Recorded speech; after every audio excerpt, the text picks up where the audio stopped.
Hello everyone, Zach here to show a fermented raw vegan sunflower cheese recipe. This is a pretty exciting one. I know a lot of people have been asking me how to do cheeses, so I'm going to go into it here. Fermenting anything is a very open-ended procedure, and in an effort to really exemplify that, I'm going to be preparing 4 different sunflower cheeses that are all relatively experimental. I've made this recipe probably 50 times through the years and have done it a little different each time. So I'm going to prepare 4 different varieties, and then I'll do a taste test video in a couple of days and go over the results. But really, in fermenting any vegan cheeses, the sky's the limit. You can really play with the recipes and have a lot of fun with it. So when you're fermenting anything, you're allowing bacteria culture and yeast from the environment to interact with it and cause chemical reactions. And what ends up happening is they basically digest some of the aspects of the content. So with protein-rich things, like we're going to be using sunflower seeds, it winds up what is referred to as pre-digested, and it makes it very easy for your body to absorb the minerals from. Fermenting is definitely a pretty magical thing and is a really healthy thing to add to any diet. So that being said about the bacteria, these bacteria and yeast are everywhere in the air. So depending on what climate we produce, different bacteria will survive in it. Just like in nature, if you create a tropical condition, certain animals will live there. If you create an Arctic condition, different animals will live there. Nature allows organisms that thrive in given environments to gravitate towards environments that they can survive in. So the factors that we are going to be utilizing in making our cheese are going to be environmental temperature, excuse me, protein content, as well as salinity. Now, salt is a really important factor here. You can make cheeses or any fermented products such as pickles without salt. And when you do it without salt, what you get as a result is an extremely diverse bacteria culture in the solution. Because when you add salt, it limits certain probiotic bacteria and certain yeasts will not grow in environments that have salt in them. So depending on the amount of salt you have in it, you're going to create selective probiotic environments, essentially. Okay, I don't want to make this too confusing, but it's also worth noting that in this video, we're going to just be preparing this cheese with only natural environmental bacteria. However, there's another method where you create a probiotic solution and add that to it as a starter culture. And when you do that, you're essentially, the recipe would be the same, but we would add a couple of tablespoons of our starter solution. And those tablespoons probably have hundreds of billions of living probiotic bacteria. And as a result, they are able to actively culture the medium well before the environmental bacteria get to it. So the bacteria are essentially fighting for dominance in the different mediums. So if you start off a culture with a whole lot of a starter bacteria, it's going to be able to dominate that culture effectively before the outside bacteria are able to interfere with it. I'll make another video coming up showing how to make cultures, because that's really fun. You can grow them over time. I've had cultures that live for years, and every time you start a new batch, you just take a little bit of your old one and scoop it into it, and then your new brew will effectively evolve your pre-existing bacteria culture into a new form. So it's essentially co-evolution. I provide life for this bacteria, and this bacteria provides life for me, and that's where I really see the alchemy and magic in fermentation. We're aiding in giving a habitat for different bacteria, and they in turn give us health, because these bacteria will live inside of our digestive tract, and they help to break down nutrients and make food more accessible to our body. The common American diet is ridden with foods that deplete digestive flora, the digestive bacteria. So it is imperative to implement probiotic infused foods in order to be able to combat the damage from a modern diet. I'll go in more into all that another time. Let's get to the recipe. So, we're going to make 4 different varieties. I'm going to just start out with the sunflowers, some spring water, and salt. And I'm going to blend that all up, and then I've got 4 jars back here. And after we pour the sunflower mix into the 4 jars, we're going to add a little bit of a few different things to have fun and see where the experiment can go. So why don't we just get into the blending, and then I'll talk about the ingredients as I'm adding them, because I'll have to stir it and whatnot. So, all right.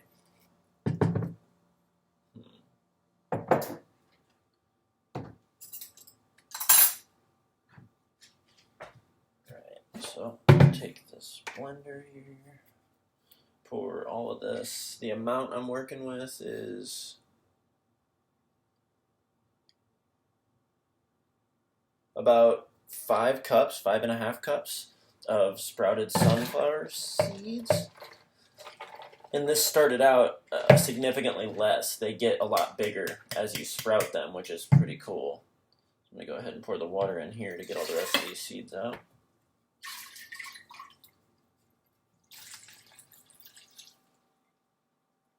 Pretty good. Okay, so I'm not sure exactly how much water it's going to take. Preparing a lot of raw recipes, the kind of trend is to just add as much water as you need to blend. So we're going to just start small and add as we go. Salt, I'm using a Hawaiian red Elia salt, which is very mineral dense. I've used this in a couple of recipes recently. I'm thinking with this amount, like, let's go with, like, maybe 2 teaspoons worth?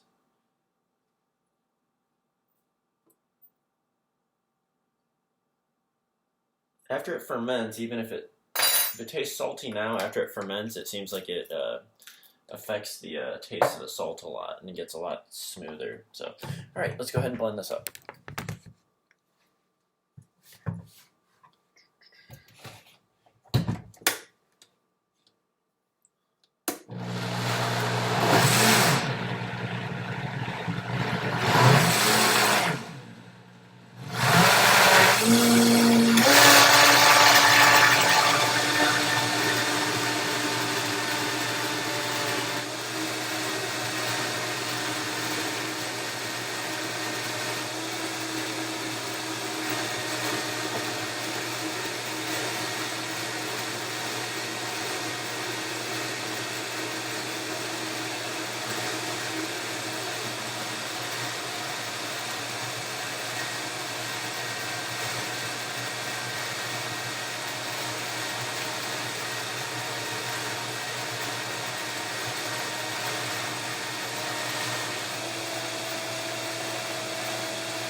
Okay, that looks about perfect.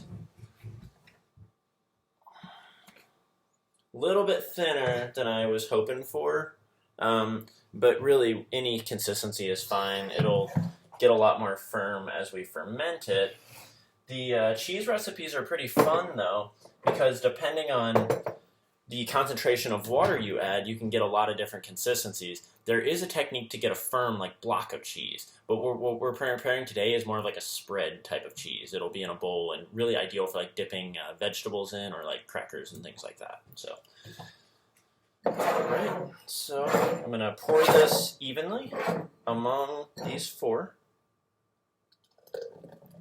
When you're fermenting anything, as the bacteria produce the chemical reactions, it will rise, and the yeast will make it rise. So we are going to not fill them up too full.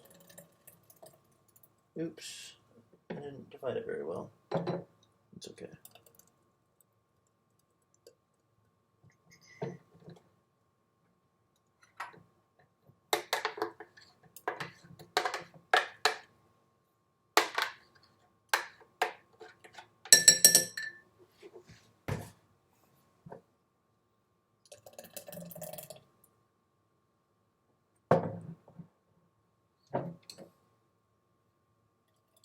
Alrighty, I'll clean up the edges of these before I ferment, but let's get into the recipe here. So, all of them have salt and all of them have water. What I was thinking would be a good idea would be to let's add some lemon juice to one of them.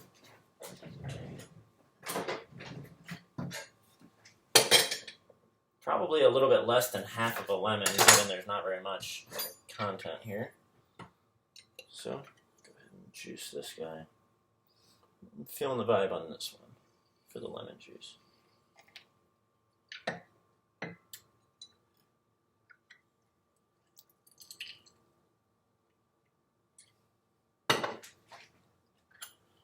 Alright, and then we're going to stir the lemon juice in there real good.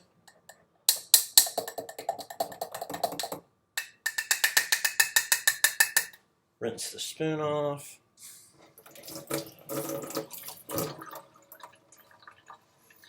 Now for one of them, let's add some cayenne pepper to it.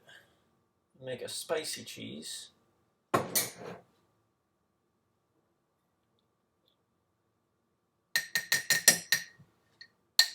Added a good little bit there. This should come out pretty spicy. But again, after the fermentation occurs, the spiciness is going to be a lot different. Rinse this off. I did not get enough spoons to start this video. Sorry for that.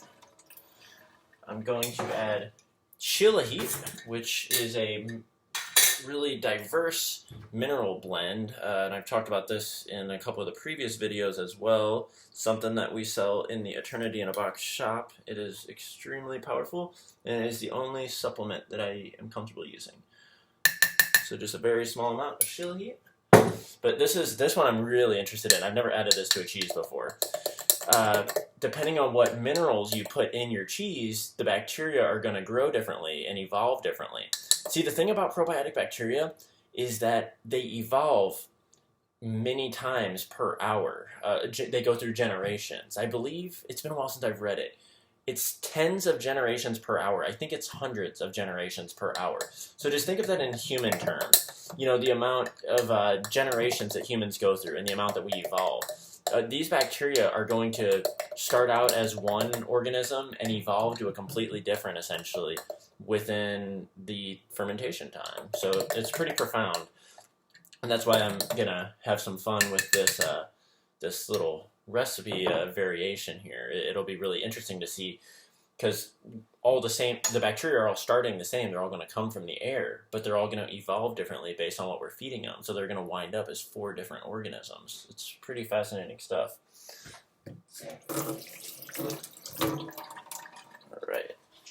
So we got our lemon, our cayenne, our shillahit, and then this last one. Let's make this last one a high-fat cheese and add a little bit of coconut oil. Probably like half a teaspoon or a teaspoon. Stir that in.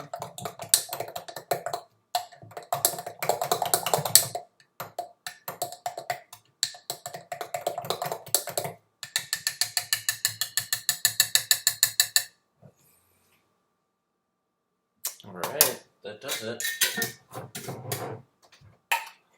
Okay, so now the only other thing to briefly discuss is what we do with the jars. What we're going to do is I'm going to get coffee filters out.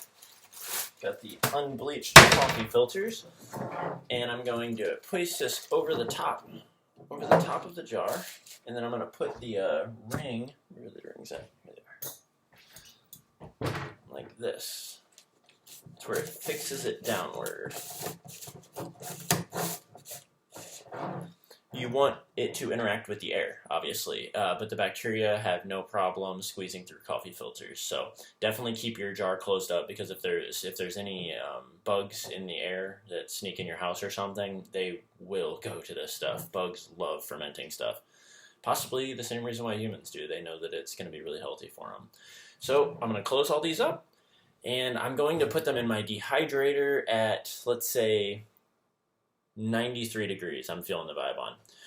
Depending on what temperature you use, you'll get slightly different results, but if you don't have a dehydrator, you can still play with this recipe, no problem. At room temperature, it's completely fine. Just set it in a relatively warm spot, leave it covered up, and then what we're going to do is I'm going to come back in about 6 to 10 hours, and I'm going to stir it up, because what you'll see is a liquid portion will settle to the bottom, and that's whey. It's a like concentrated. It's like an aspect of the bacteria culture. Some of it integrates into the solid, and then some of it settles down as the liquid. I'm not actually that versed in what the difference is, but the whey is particularly sour. So some people will pour that out, but I'm going to mix it in and integrate it because I really like a really strong sour cheese. And I will go more in depth in the next video talking about all of the different effects you can have and long-term fermentation. But I think this one's long enough, so I don't really want to overwhelm anybody. But yeah, this is pretty exciting. So I'll talk to you guys in a little bit, and enjoy life until then. Hey again, one more thing that I forgot. It's like a duh moment. How long do you do this? Because obviously you guys don't want to wait until I post another video before you can try your cheese. So it's really up to your own decision. You can taste it every few hours and see how it's changing. That's what's pretty cool about it. I stir the whey back in every, after 6 hours or something, it'll settle, and then it'll settle again after, another while. Um, I normally will ferment for at least 12 hours. I like a lot of times for it to go for like 24 or something, and that's when it starts really getting sharp. You'll see that the flavor will just keep changing. So find whatever you like and whatever works for you and go with that. And once you're done allowing it to ferment, then we're going to put it in the refrigerator. And the refrigerator is going to slow down the reproductive rate of the probiotic bacteria. The higher the temperature, the quicker that they reproduce. So when we get it cold, it's going to slow it down. It'll keep fermenting, but it's significantly slower. So your taste will generally stabilize. And in the next video, I'll talk about long-term fermentations, because I've had some pretty fascinating results with leaving a culture in the refrigerator for multiple weeks or a month plus, and it changes the flavors so significantly, and you can get into some really exotic flavors, like almost blue cheese-esque, by doing that method. So anyways, wishing you all the best.